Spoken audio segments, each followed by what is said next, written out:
وہ آپ سے مل نہیں سکتا، لہٰذا تم یہاں سے چلے جاؤ۔ علی بن سفیان نے آ کر سلطان صلاح الدین ایوبی رحمۃ اللہ علیہ کو صورتحال بتائی کہ قاضی صاحب جو کہ اس گاؤں کا ہے وہ آپ سے ملنا چاہتا ہے۔ سلطان معظم نے علی بن سفیان سے کہا کہ چودھری صاحب کے پاس جاؤ اور چودھری صاحب کو کہو کہ قاضی صاحب کو اندر آنے کی اجازت دی جائے۔ علی بن سفیان اس قاضی کو لے کر سلطان صلاح الدین ایوبی کے کمرے میں آ گیا اور باقی ہجوم کو چودھری کے محافظوں نے باہر ہی روک دیا۔ جیسے ہی قاضی صاحب سلطان معظم کے کمرے کے اندر داخل ہوئے تو سلطان نے قاضی سے کہا، قاضی صاحب مجھ سے ملاقات کی ضرورت کیوں پیش آئی اور باہر تم نے اتنا ہجوم کیوں اکٹھا کر رکھا ہے؟ یہ سن کر قاضی نے سر جھکاتے ہوئے سلطان معظم کو سلام کیا اور کہا، سلطان معظم میں اس گاؤں کا قاضی ہوں اور آج تک میں نے جتنے بھی فیصلے کیے میں نے انصاف کو بالا تر رکھا اور آج تک کوئی بھی ایسا مقدمہ نہیں جو میری زندگی میں گزرا ہو جس میں میں نے انصاف کے پیروں کو مد نظر نہ رکھا ہو، لیکن یہ واحد مقدمہ ہے جس نے مجھے ہلا کر رکھ دیا۔ سلطان صلاح الدین نے پوچھا، بتاؤ کون سا مقدمہ ہے؟ تو قاضی صاحب نے کہا، سلطان معظم میرے پاس ایک بوڑھی عورت ایک مقدمہ لے کر حاضر ہوئی، اس کے ساتھ ایک نوجوان لڑکی تھی اور اس بوڑھی عورت کے شوہر کو گاؤں کے لوگوں نے پکڑا ہوا تھا۔ میں نے بوڑھی عورت سے پوچھا، بتاؤ کیا بات ہے، تم نے اس نوجوان کو کیوں پکڑا ہوا ہے؟ تو بوڑھی عورت نے کہا کہ یہ بوڑھا آدمی میرا شوہر ہے اور یہ نوجوان لڑکی میرے بیٹے کی گھر والی ہے۔ میرا بیٹا ایک بڑے تاجر کے ہاں ملازمت کرتا ہے اور میرا بیٹا تجارت کے سلسلے میں تاجر کے ساتھ اکثر اوقات باہر آتا جاتا رہتا ہے، لیکن ایک ماہ پہلے ایسا ہوا کہ مجھے خبر ملی کہ میری والدہ کی طبیعت خراب ہو گئی ہے، تو میں نے اپنے شوہر کو کہا کہ تم مجھے اپنی ماں کے گھر لے چلو۔ پھر اس نے مجھے کہا کہ میں کسی کام کے سلسلے میں باہر جا رہا ہوں، اس لیے میں آپ کے ساتھ نہیں جا سکتا۔ میں خود ہی سواری لے کر اپنی ماں کے گاؤں میں چلی گئی۔ پیچھے میری بہو گھر میں اکیلی تھی اور میرا شوہر جانتا تھا کہ میری بہو گھر میں اکیلی ہے، کیونکہ گھوڑے سے گرنے کی وجہ سے اسے چوٹ لگی تھی اور وہ چل بھی نہیں سکتی تھی، لہٰذا مجھے مجبوری میں اپنی بہو کو گھر میں اکیلا چھوڑ کر جانا پڑا۔ میرے شوہر نے بہانہ بنایا تھا کہ میں بھی کام کے سلسلے میں باہر جا رہا ہوں، اس لیے میں نے پڑوسی عورت کی ذمہ لگایا کہ تم میری بہو کی دیکھ بھال کرتے رہنا، اور میں اپنی ماں کے گھر چلی گئی۔ لیکن جیسے ہی میں واپس آئی تو میری بہو سر پیٹنے لگ گئی اور مجھے کہا کہ میرے سسر یعنی آپ کے شوہر نے مجھے اکیلا پا کر میرے ساتھ زیادتی کی ہے اور مجھے خاموش رہنے کے لیے ڈراتا رہا۔ میں نے اس وقت اس کو کہا کہ کچھ نہیں بتاؤں گی، لیکن میں جانتی ہوں کہ اگر میں آج چپ کر گئی تو یہ ساری زندگی مجھے اسی طرح ڈرا ڈرا کر میرے ساتھ زیادتی کرتا رہے گا اور اس بات کا پتہ بھی کسی کو نہیں چلے گا۔ میں فوراً قاضی صاحب کے پاس گئی اور کہا، قاضی صاحب کیا آپ میرا مقدمہ سنیں گے اور میرے شوہر کو سخت سے سخت سزا دیں تاکہ آنے والے وقت میں کوئی بھی سسر اپنی بہو کے ساتھ ایسا سلوک نہ کر سکے۔ میں نے اس عورت کو یقین دلایا کہ اسے ضرور انصاف ملے گا۔ مقدمے کا دن مقرر کیا گیا اور مقدمے والے دن عدالت لگ گئی۔ میں نے سب سے پہلے اس کی بہو سے پوچھا، آپ بتاؤ کیا ماجرا ہوا؟ تو اس نے وہی الفاظ دہرائے جس طرح اس کی پہلے ساس کہہ چکی تھی، لیکن اس بوڑھی عورت کے بزرگ شوہر کے الفاظ میں بالکل تضاد تھا۔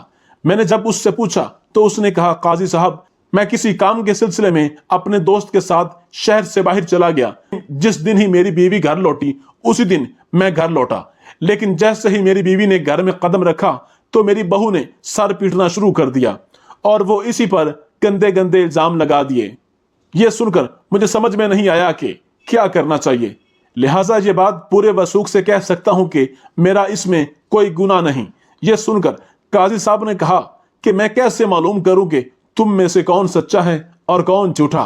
اس مقدمے کی کارروائی کو شروع ہوئے تقریباً 15 دن ہو گئے ہیں، لیکن ابھی تک میں انصاف تک نہیں پہنچ سکا، چونکہ جب میں لڑکی کی باتوں کی طرف دیکھتا ہوں تو مجھے سارے ثبوت اس کے سسر کے خلاف جاتے ہوئے دکھائی دیتے ہیں، لیکن جب میں اس کے سسر کے پہلو کی طرف دیکھتا ہوں تو سارے ثبوت اس کی بہو کے خلاف جاتے ہیں۔ مجھے سمجھ نہیں آ رہی، لہٰذا آپ انصاف کرنے میں ہماری مدد کریں اور اس بوڑھی عورت کا مقدمہ آپ سنیں۔ سلطان صلاح الدین ایوبی رحمۃ اللہ علیہ نے کہا کہ کل تم بوڑھی عورت، اس کے شوہر اور اس کی بیوی حاضر ہو جانا، میں کل ہی اس مقدمے کا فیصلہ کروں گا۔ صبح کا وقت ہوا، سلطان صلاح الدین ایوبی رحمۃ اللہ علیہ عدالت میں تشریف لائے۔ قاضی صاحب ان تمام لوگوں کو لے کر عدالت میں پہلے سے پہنچ چکے تھے۔ جیسے ہی سلطان ایوبی رحمت اللہ علیہ اپنی نشست پر بیٹھا تو قاضی صاحب نے کہا، سلطان معظم، آپ کے حکم کے مطابق یہ سب آپ کے سامنے حاضر ہیں۔ اب آپ بھی ان کا مقدمہ سنیں اور ان کے درمیان فیصلہ کریں کہ ان میں سے کون مجرم ہے اور کون پاک دامن ہے۔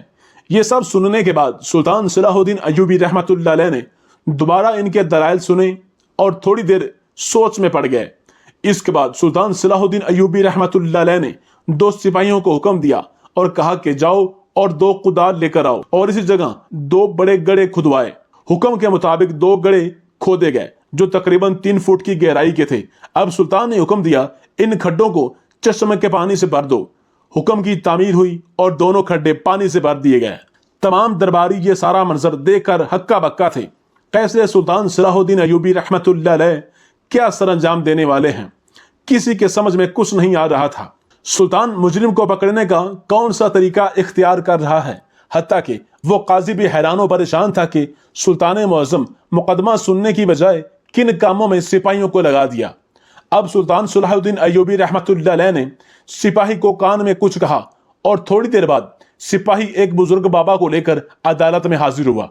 اس بزرگ بابا کی داڑھی بالکل سفید تھی اور وہ شکل سے اللہ کا پیارا لگتا تھا۔ سلطان نے سپاہیوں کو حکم دیا کہ بزرگ کے سامنے 2 گلاس پانی کے رکھے جائیں۔ حکم کی تعمیل ہوئی اور 2 گلاس پانی کے رکھے گئے۔ بزرگ نے کچھ پڑھ کر دونوں گلاسوں پر پھونکا اور پھر سلطان نے حکم دیا، یہ پانی کوئی عام پانی نہیں بلکہ خاص پانی ہے۔ ان دونوں میں سے جو بھی مجرم ہوگا وہ پانی اپنے اپنے گڑھے میں ڈالے گا، تو جیسے ہی وہ تھوڑا سا پانی خشک ہوگا تو اس کا رنگ سرخ پڑنا شروع ہو جائے گا۔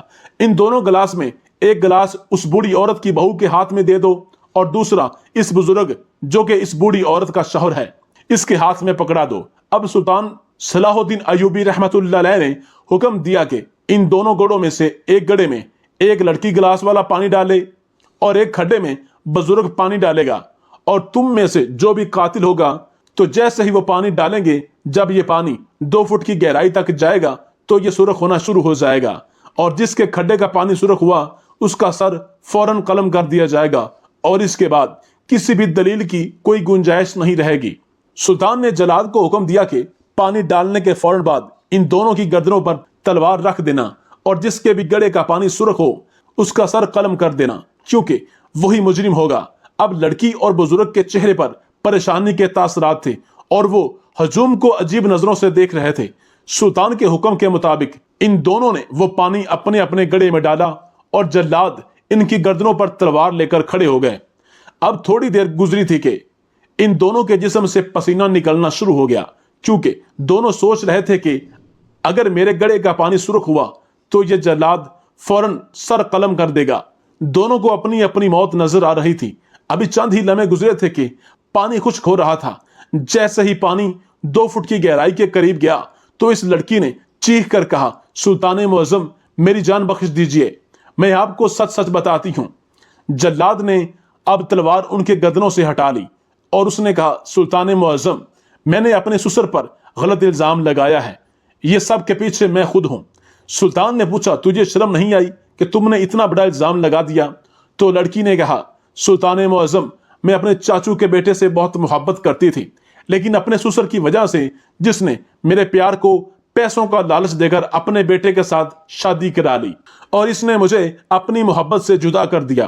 میں نے اس دن سے ٹھان لیا تھا کہ اس بوڑھے نے مجھے اپنی محبت سے دور کیا، میں اس کو اپنے گھر سے دور کر دوں گی، اور اس لیے میں نے موقع پا کر اس پر یہ گھنونا الزام لگا دیا۔ یہ سن کر سلطان صلاح الدین ایوبی ہنسنے لگا اور کہا، اے بے وقوف لڑکی، تمہیں اتنا بھی نہیں پتا کہ یہ کوئی جادوئی پانی نہیں، اور یہ جو بابا ہے جس نے پانی پر پھونکا ہے، یہ میرا جاسوس علی بن سفیان ہے۔ میں نے یہ صرف پتہ لگانے کے لیے کہ تم میں سے کون جھوٹ بول رہا ہے اور کون سچ، یہ سب میں نے کاروائی اس لیے کی اور میں اپنے مقصد میں کامیاب ہو گیا۔ اس کے بعد سلطان صلاح الدین ایوبی رحمت اللہ علیہ نے کہا کہ کسی پر غلط الزام لگانا بہت بڑا جرم ہے۔ اس کے بعد سلطان نے اس عورت کو سخت سزا سنا دی اور اس بوڑھی عورت کے شوہر کو باعزت بری کر دیا۔ ناظرین گرامی، اللہ تعالیٰ نے سلطان کو بہت عقل سے نوازا تھا، اور یہ اللہ کی اپنے خاص بندوں پر خاص کرم نوازی ہوتی ہے۔